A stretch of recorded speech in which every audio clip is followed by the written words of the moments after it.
Bonjour à tous, alors aujourd'hui je voulais vous présenter la nouvelle foil press de Crafters Companion qui est sortie fin novembre avec quelques petits retards dans la livraison.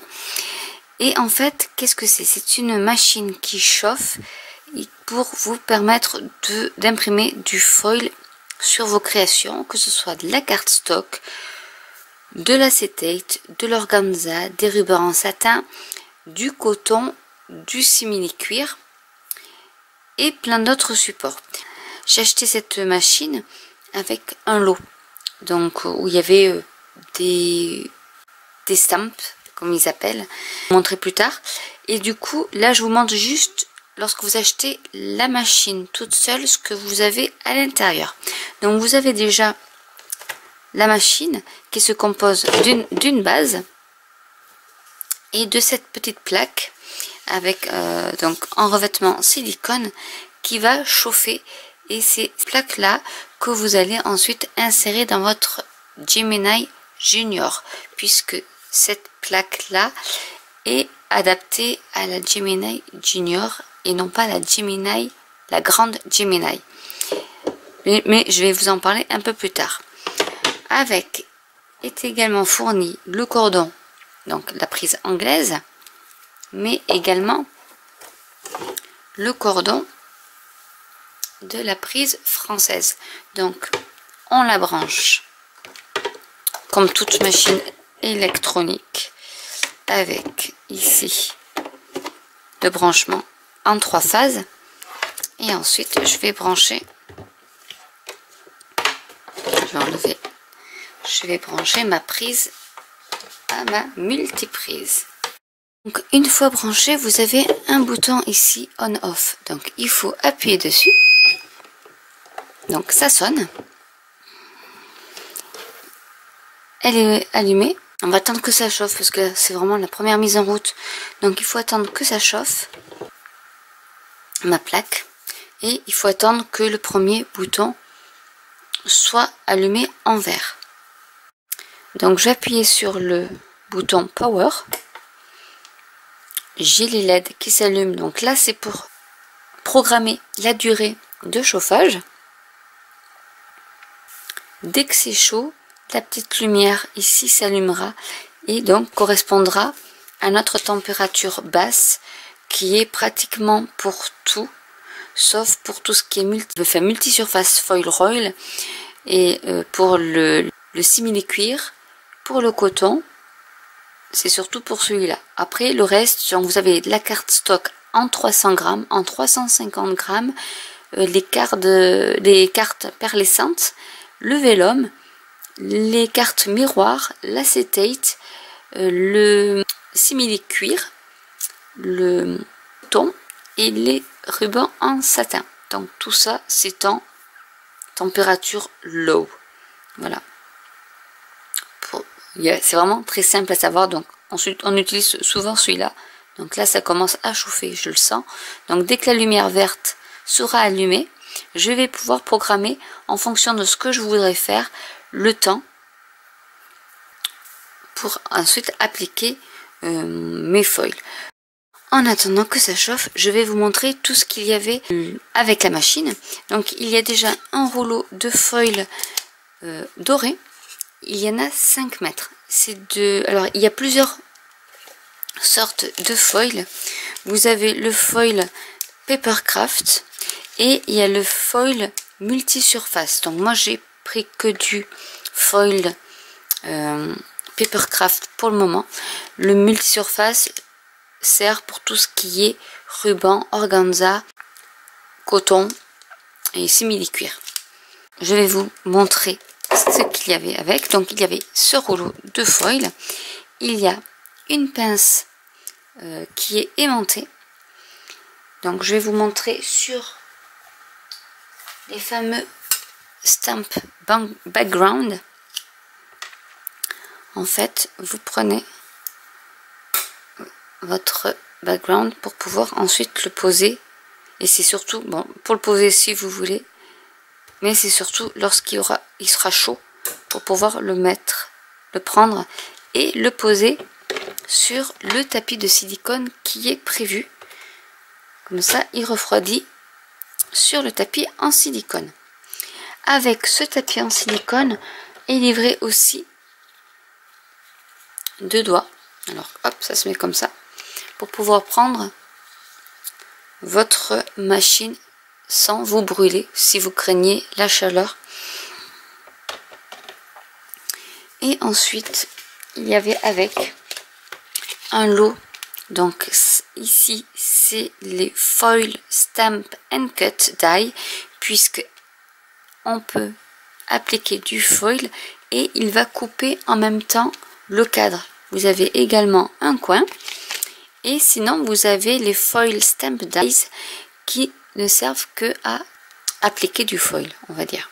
Donc là, il y a un petit papillon, enfin, c'est ces motifs-là.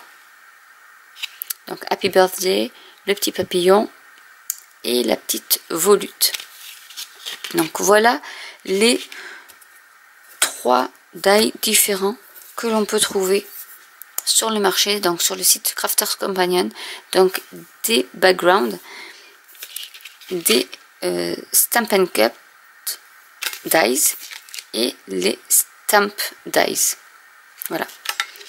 Donc ils sont reconnaissables puisque ceux-là ils sont noirs alors que les autres sont argentés. Donc ceux qui sont noirs coupent, les argentés ne font qu'appliquer du foil. Donc ensuite vous avez un petit livret qui vous explique tout. Moi j'ai eu aussi en même temps le DVD donc qui est assez intéressant puisqu'il vous explique beaucoup de techniques.